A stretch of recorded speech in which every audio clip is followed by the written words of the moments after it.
We are very fortunate and blessed to have Dr. Ma'ad. This is not the first time he has come to EPIC. He has been here quite a number of times, and it's always our pleasure and our privilege to interact with him, to benefit from him. Dr. Ma'ad Al-Qadhi has a PhD in Islamic finance and Islamic studies from the American Open University, which is accredited by link to Al-Azhar University, and he also has a bachelor's from Al-Azhar University, and he's also the founder and the dean of a number of seminaries. He's involved with the da'wah. He is one of the senior members of the American Muslim Jurists Association, AMJA. He sits on their executive council, and he is one of the well-known du'at in the world, especially in the field of Islamic finance. And so we're very fortunate and welcome to have him once again. Dr. Ma'ad, Jazakallah khair for coming. Welcome to our community. Jazakallah khair. Thank you. Alhamdulillah. So, as you all know, I always make this disclaimer: Islamic finance is not my area of expertise. It's not my forte. I really try my best to avoid this area as much as possible. So now that we have an expert, so let's begin with some open, generic Q&A. And if I have some discussion points, not because I'm worthy of a discussion in this topic, but because I'm reading, so if I have a misunderstanding, we might go back and forth a little bit. But let nobody misunderstand that I am speaking as a contemporary to the Sheikh in this field, not at all. I am a minor student of knowledge in the field of Islamic finance, and I'm simply just, reading and learning and benefiting from our Sheikh. Bismillah. So, Sheikh Al-Kareem, a generic question. For the average lay person, what makes a contract Islamic and not? What is Islamic finance in a nutshell? 5-minute crash course. What is the average person supposed to know about the concept of Islamic finance? Jazakallah khair. Assalamu alaikum wa rahmatullahi wa barakatuh. Bismillah, alhamdulillah, wa salatu wa salam ala rasulullah wa ba'd. Several things actually we take into consideration to consider any contract or any project or any agreement as an Islamic one. Number one, we consider the outcome results or the final product of this engagement. What are we trying to produce? Is it something acceptable within the values of the Muslim community? Does it contradict the ethics of the Muslim community? I always say permissibility overrides feasibility. Permissibility overrides feasibility, which means that even if a certain project is so profitable, as long as that project or that product is in a clear contradiction with the values of the Muslim community, it has to be banned. Anything related to haram that we all are aware of. And second of all, when there is an Islamic finance practice, everybody actually is involved to or expected to have the highest level of transparency and integrity. So there is nothing called jahala or gharar. Everybody knows from day one who is contributing what and who is doing what. Who is providing the money, who is doing the labor work, who is doing the management, what if there is a profit, what if there is a loss, and so on and so forth. So no surprises as we go. No one can say, well, I didn't know that. No one told me that, I'm not responsible for the profit or for the loss. Number three, commoditization or asset-backed is another principle, which means that we have to make sure that in the same way that I'm benefiting myself in that project or that product, I'm benefiting the community at large. I have to make sure that I'm producing something tangible, something valuable. I'm adding some assets, some value to the community at large. So, for example, nowadays, the majority of those so-called financial instruments that people actually are trading in the stock market are not halal, okay? When it comes to futures and options and derivatives and CDS and CDO and you name it. The vast majority of those financial instruments actually are not permissible because they are not backed up by any commodity or merchandise or service that really, benefits the community. It goes without saying that in the Islamic finance practice, there should be ban of interest. You cannot borrow money with interest. You cannot lend money with interest. You cannot participate or facilitate any interest-bearing transaction. If all these different, I would say, standards are taken into consideration, then we can confidently call this project or this product an Islamic one. Something just really quickly, if the most important maybe characteristic of the Islamic finance is the ban of interest or riba, well, riba was prohibited in Judaism. Allah subhanahu wa ta'ala said in the Quran, He said, وَأَخْذِهِمُ الرِّبَا وَقَدْ نُهُوا عَنْهُ. Okay, He was criticizing certain Jewish community at a certain time by saying they used to transact and deal with interest while they were prohibited from doing so. Okay, well, riba was prohibited in Christianity as well. Okay, it is prohibited in Islam. So if you feel more comfortable, by the way, calling the system that we are promoting a Jewish finance system or a Christian finance system or divine finance system or Islamic finance system, you are absolutely correct. So to summarize, this is a very key points, and the summary is meant for my benefit and inshallah the reminder for the people listening. First and foremost, Islamic ethics, honesty, openness. Secondly, no ambiguity. We don't like vague or uncertain issues. We want things to be known and concrete. Minimal ambiguity. Thirdly, asset-backed. We need something that is producing something of value, something that is solid, something that is tangible, in contrast to things that are not backed with actual commodities such as futures and options. Those types of transactions would not be allowed because there's no tangible backing to what you're buying or selling. And then obviously the issue of interest or riba. So these are some of the aspects that our Sheikh mentioned. But Sheikh, the question that follows then, this is an ideal world. And perhaps if me and Mustafa have a financial contract between the two of us, I can make sure that I follow Islamic law between myself and my Muslim brother. But that does not and cannot take place in the majority of our transactions that we do with corporations, our bank, leasing of the car, taking any type of, even when we have to take insurance or all of these types of things here. And we all know that, most of our scholars allow certain transactions, the default of which might technically not be allowed, but because of the overwhelming need, because of the necessity, such as health insurance, the fatwa, or the car insurance, the fatwa goes that it is permissible. So before we get to insurance, my second question, how much haram before the actual contract becomes haram? I.e., a little bit of haram, try to be very, very simplistic here, seems to be overlooked.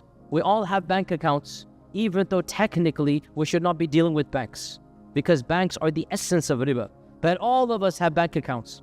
Almost all of us have credit cards, even though technically we should not have credit cards, because credit cards, the condition that you sign on is that you're going to be paying an interest if you don't pay on time. And I can go on and on over all these examples that you're aware of. So before we get to the technicalities of which, which insurance is allowed, etc., the second question is, some people are very simplistic minded and they say, oh, because this one clause is haram, the entire contract is haram. And obviously no fatwa council operates this way. No actual faqih that is living in the real world and giving fatwas for the people has this notion of complete black and white. So is there a percentage? How do you judge between little bit of haram versus moderate haram versus haram? How do we navigate this minefield? Let me come with a very simple classification. If a certain transaction or deal or business or contract does not have any glitches or any violations, well, that contract or that agreement should be halal by default with no restriction. Does that make sense? Okay. What if that agreement or business or contract does have certain amount of violations or glitches?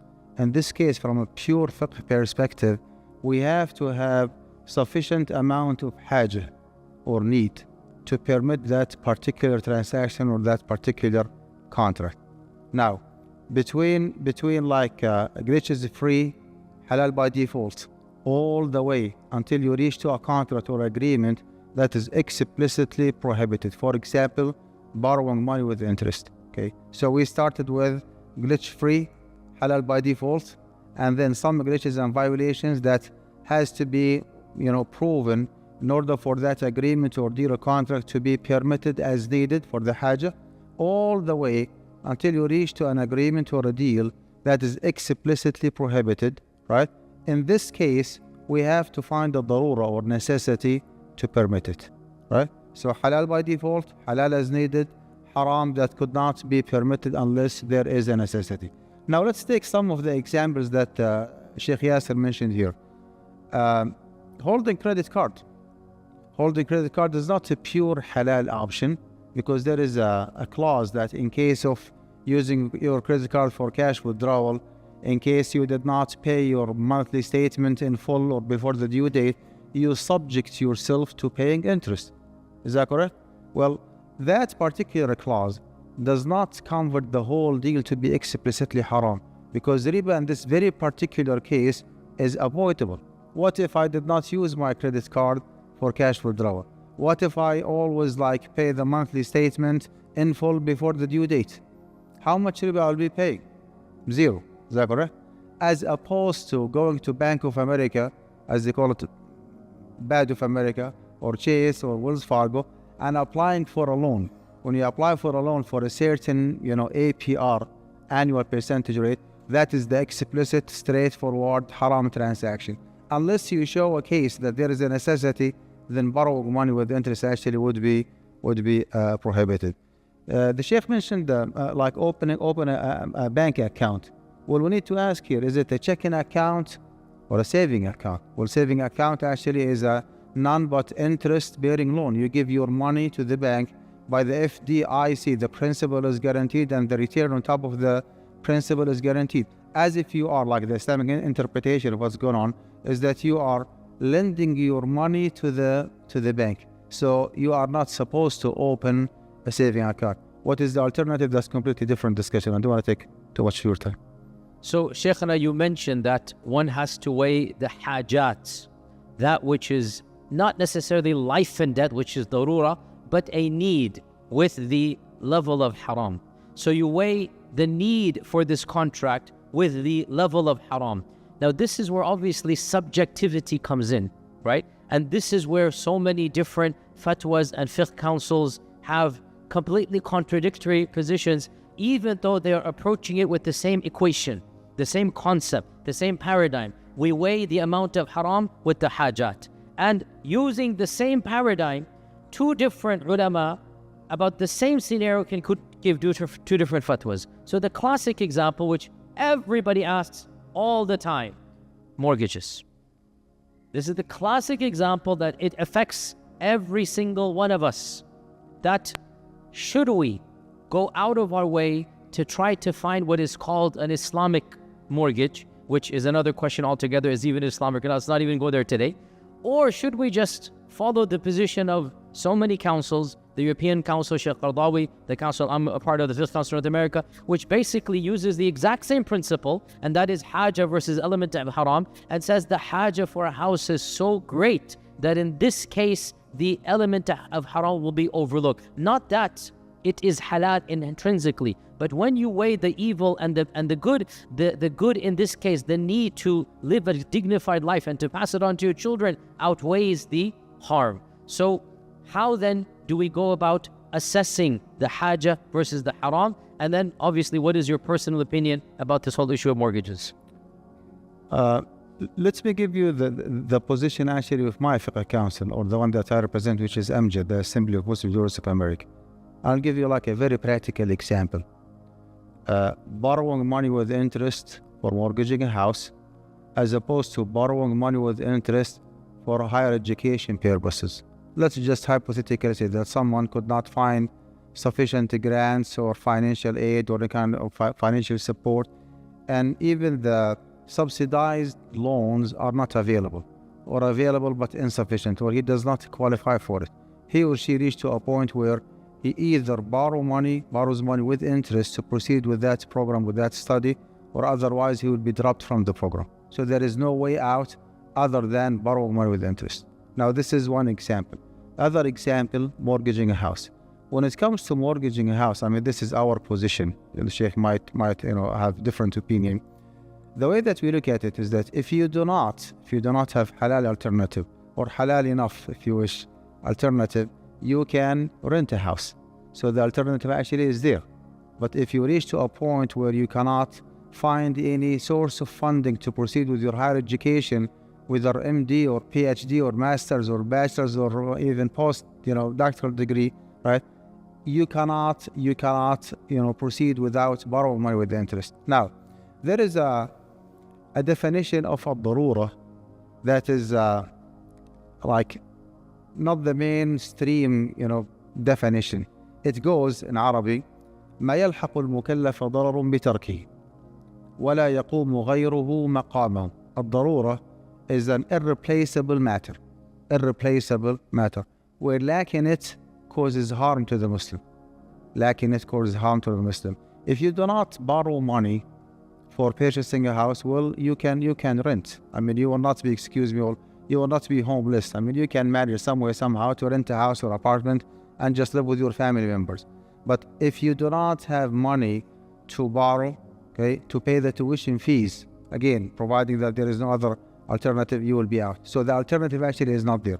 The standard or the criteria here, the availability of alternative. You cannot borrow money in a halal way or finance for a house. Well, you go ahead and just rent a house.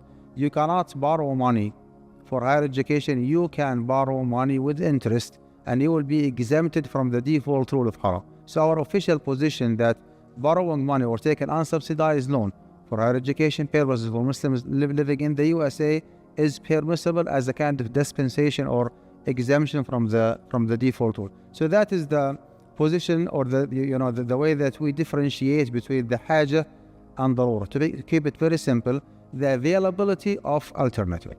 Now, so Sheikh, Jazakallah khair, when I'm having this discussion, astaghfirullah, I'm not meaning to push back at all, but just for education purposes, so that we are aware why this diversity exists. So hear me, Shaykhana, I am a student in front of you. So understand, Shaykhana, that when you're saying that when there's no alternative, then it becomes permissible, you understand that that is contested by other people. So for example, you're saying, and of course, Amja is near and dear to me. I participate every year, second year. I love every single person there. And the Fiqh Council, which I'm a part of, is of course near and dear to me. The two councils are slightly different in their methodologies and their fatwas. And this, what our Shaykh has said, is one of the classic examples. And I'm bringing this up intentionally so that you see, despite the fact I love our Shaykh immensely, our council politely disagrees with Amja's fatwa on this issue. How so? Because Amja is saying, with utmost love and respect to them, they are saying a student loan is halal, but a mortgage is not. And they say the student loan doesn't have an alternative. But with utmost love and respect, we say it's not wajib to be a doctor. If you want to be consistent, then khalas, take a minimum wage job or something, $10 an hour, and don't take the student loan. And you're still going to eke out an existence. You're not going to starve on the street. But the fact that there is an understanding that we don't want this for the ummah. We don't want them. Why should the ummah have to? It's literally, we need civilizational strength. So the Fifth Council not only says you may take a student loan, but it also says you may take the house loan as well. Because this is a haja. This is a benefit to the ummah. It's not wanting to get rich. It is a matter of securing a legacy for yourself and your family. Have the right intention and say that, look, I want to transfer down and make my children, inshallah, better than I am. And this is, inshallah, overall permissible. But still, respectful back and forth so that you see why. Once again, so that you are clear, the equation is the same. The paradigm is the same. The template is the same. In the application, Amja went one way, the Fiqh Council went slightly different. We both overlap. We allow student loans. We both overlap. But the one also allows a house because with conditions, obviously. The same Qadhi conditions, nothing new, the same Qadhi conditions. And the other says, no, they think it's not a haja. And I respect Amja's opinion, and I politely have the Fiqh Council that I would give if somebody were to ask me, inshallah. Now we get to the other issue, Shaykhana. This is going to be far more back and forth, inshallah. Or maybe not. I don't know your opinion. Let's find out. Another classical controversy, insurance. So, firstly, can you explain why is insurance problematic according to the dominant opinion? Why is it problematic? Then secondly, what types of insurance then would be haja versus darura versus not allowed? So what is your analysis of insurance as a whole? Bismillah. Well, there is an official position of Amja, in one way, and there is a personal opinion of B. Okay, that's completely different from AMJA position.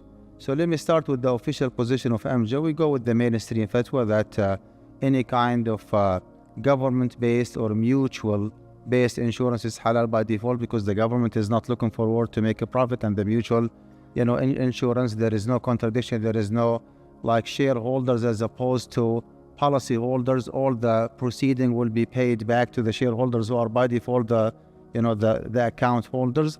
Only when it comes to stock-based companies, I mean, this is again, I'm just narrating the mainstream fatwa, right? They said that you have in the insurance company, you have two different bodies. There is the shareholders as opposed to the account holders, and always there is a conflict of interest between the two. So any kind of commercial or stock-based structure company, like an insurance company, is haram by default because of the well, in the past they used to say that there is a riba, like you pay less and you get more, and then they changed their mind later on. They said no, there is no riba, but there is an extreme gharar. You just keep paying premium to the to the car insurance, for example, and you keep driving safely for years and years without getting any single penny as a compensation or payback from the insurance company. So because of the excessive gharar, according to the mainstream fatwa, insurance is not allowed. Honestly, on a personal level, I was with the mainstream fatwa all the way until maybe 2017, 2018. And then out of curiosity, I went back to, the work of Sheikh Mustafa Zarqa, rahmatullahi alayhi. He's a Hanafi Syrian scholar, passed away, I think, 30 plus years ago, rahmatullahi alayhi. So I went back and read that book, okay, word by word, sentence by sentence, twice. And I found out that the Sheikh was, subhanAllah, like way ahead of other scholars in analyzing and understanding the concept of insurance.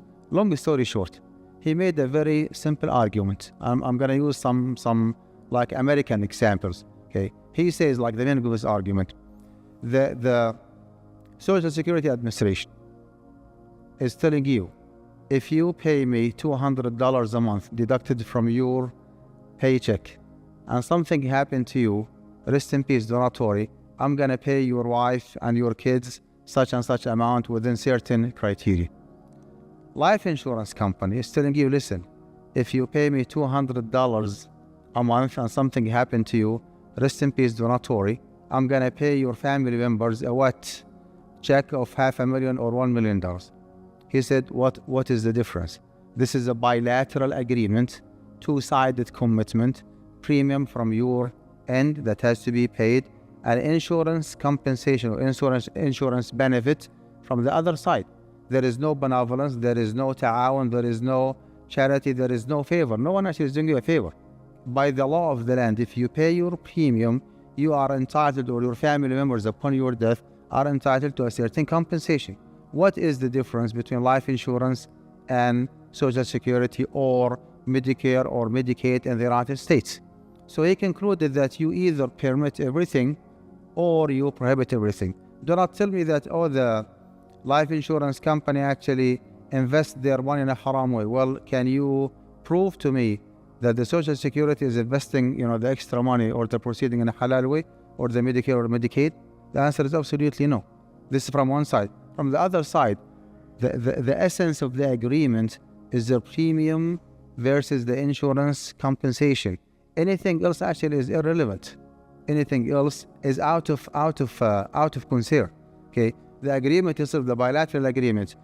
Do you pay a premium every month? If the answer is yes, then you are eligible for a certain compensation whenever a certain unfortunate incident happens. So based on this analysis, actually, I officially changed my mind from going with the mainstream fatwa by saying I do believe that insurance as a concept is halal. Life insurance is halal as well. And even Sheikh, if you want to apply the well-known qaida, which is al-ghurm bil-ghurm, like a profit follows liability. Well, the insurance company actually is taking a huge liability of committing itself to paying your family members $1 million upon your death. And that liability and big, huge risk is sufficient enough to justify the premium that they take and they keep for themselves. Now, this does not mean that each and every single life insurance policy in the market is halal. I'm not saying so. Nowadays in the USA, there is a lot of sophistication and integration between investment from one side and insurance from the other side. The life insurance policy that you hold does actually have a certain dimension of investment. There is a lot of integration between the two. So for each and every single life insurance policy, I have to read it in full and find out how much insurance as opposed to how much investment. What kind of investment we are referring to? What are the options that you are choosing? For example, if you limit yourself, life insurance-wise, if you limit yourself to the minimum premium, right? Minimum premium, your family members will be entitled to what is called the insurance benefit, $1 million, for example. If you increase your premium a little bit, you will be eligible for something called cash advance. Cash advance means that the insurance company will be paying back to your family members all the premium that you have paid during your lifetime, in addition to the $1 million. And so far, to my knowledge, both options actually are okay. Now, there is a third option. If you want to upgrade it from now, you can even increase the premium more and more to receive the insurance benefit and the cash back or the cash advance, plus interest on the actual cash that you paid during your lifetime. I would suggest that the third option actually is not a halal one. So as a concept, I wholeheartedly believe that life insurance actually is halal. On a personal level, I do have my own life insurance, policy. But again, not every single policy available in the market is halal because of what I already explained. So this is shocking news to me, Sheikh, mashallah. Life insurance is halal is a fatwa that is not that common, and our Sheikh has given it. As he mentioned, the most prominent scholar who allowed it 50 years ago, his name is Sheikh Mustafa Az-Zarqa, and at the time he was the only scholar in the world of prominence that allowed it, the only scholar.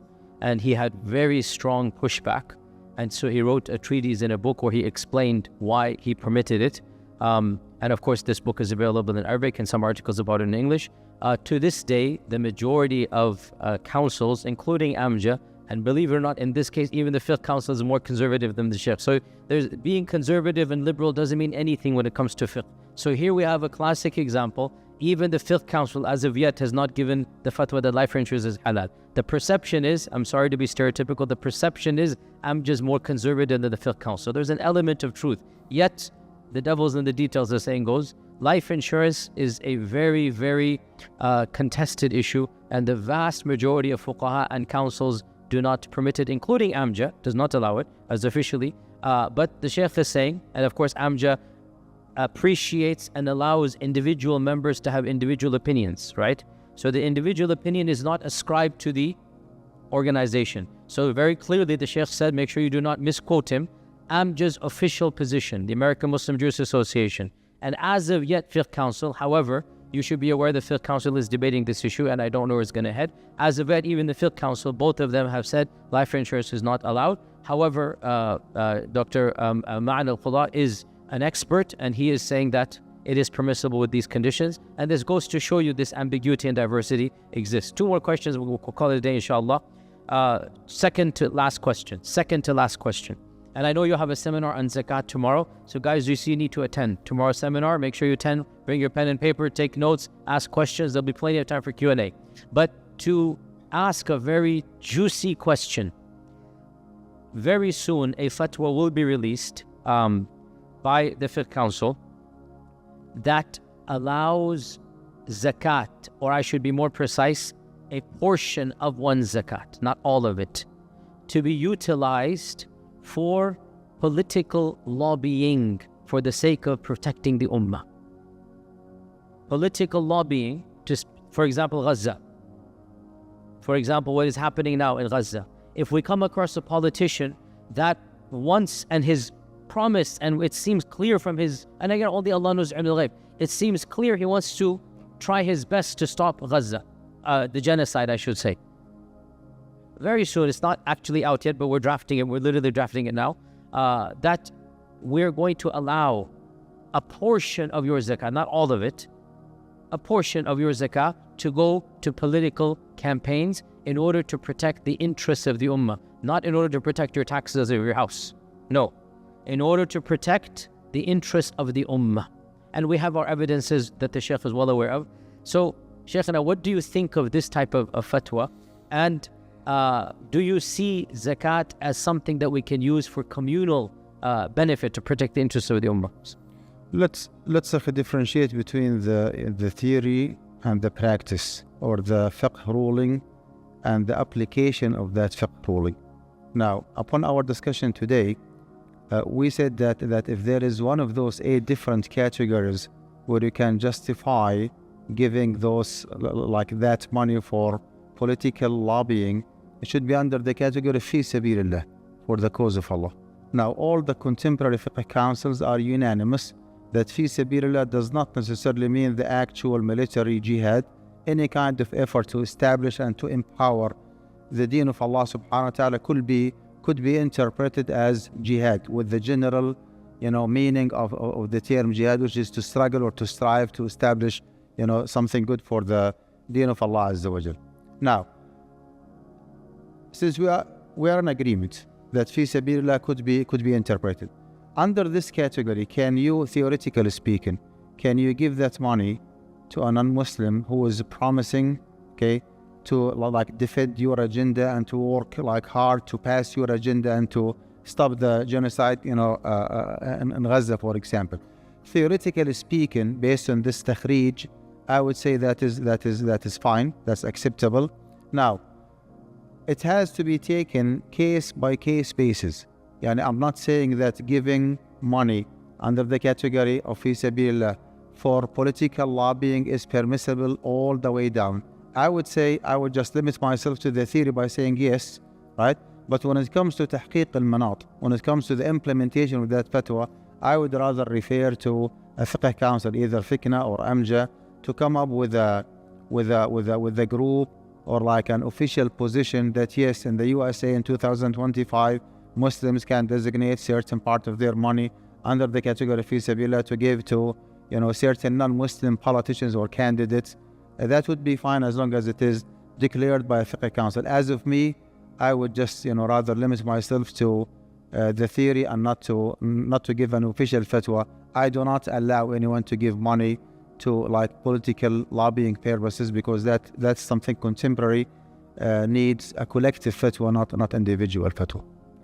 MashaAllah, Jazakallah khair. And then Sheikh, just for the record, we're having a conversation today, so I want to have a public quick discussion and your opinion. So the Sheikh and I have been going back and forth for I think 15 years or more about the issue of calculations and moon sighting, as all of us do all the time.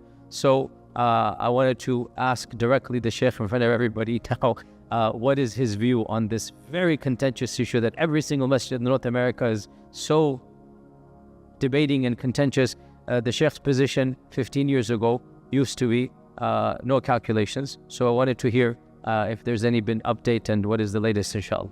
Is this Islamic finance, Sheikh? No, not finance, just for the sake of the community. Okay. But it helps us preserve finance by booking only one hall, but that's a separate issue. Briefly, if you look at the hadith of the Prophet ﷺ, صوموا لرؤيته وأفطروا لرؤيته. Okay, start fasting based on the sighting of the moon and break your fast and celebrate Eid based on the fasting of the moon. What did he say after that? He said, فَإِنْ غُمَّ عَلَيْكُمْ, if you are unable to see it, فَأَتِمُّوا عِدَّةَ شَعْبَانَ 30 يوما. Then you should continue fasting 30 days of Sha'ban. My question here, if we continue fasting 30 days of Sha'ban, do we still have to go out and just watch the moon? The answer is absolutely no. Why? Because you are 100% positive that the month of Sha'ban is over. This actually makes it clear that sighting the moon is a means and not a goal by itself. Prophet ﷺ wants to tell us, once you are positive that the month of Sha'ban is over, then you go ahead and start the month of Ramadan. That's one hadith. The other hadith, when the Prophet ﷺ says, إِذَا أَقْبَلَ اللَّيْلُ مِنْهَا هُنَا وَأَدْبَرَ النَّهَارُ مِنْهَا هُنَا فَقَدْ أَفْطَرَ الصَّائِمُ. Okay, when the night comes from this side and the day light goes away from that side, then a fasting person should break his fast. Did any of the fuqaha from any of the madhahib say that, okay, before you break your fast, you have to go and to watch the sunset to break your fast? Is it mentioned by any of the fiqh books? My answer actually, to my knowledge, is no. Right? What does that indicate? indicates once you are positive that the daytime is over, you just break your fast. Yeah, you just break your fast. He didn't say you're gonna go ahead and just check the sunset. Do not break your fast until you see it. He said إذا أقبل الليل, when the night comes from this this side and the day goes away from that side, then a fasting person actually should break his fast. طيب, the third hadith, when the Prophet عليه الصلاة والسلام said إن أمة أمية لا نقرأ ولا نحسب. We are absolutely an illiterate nation.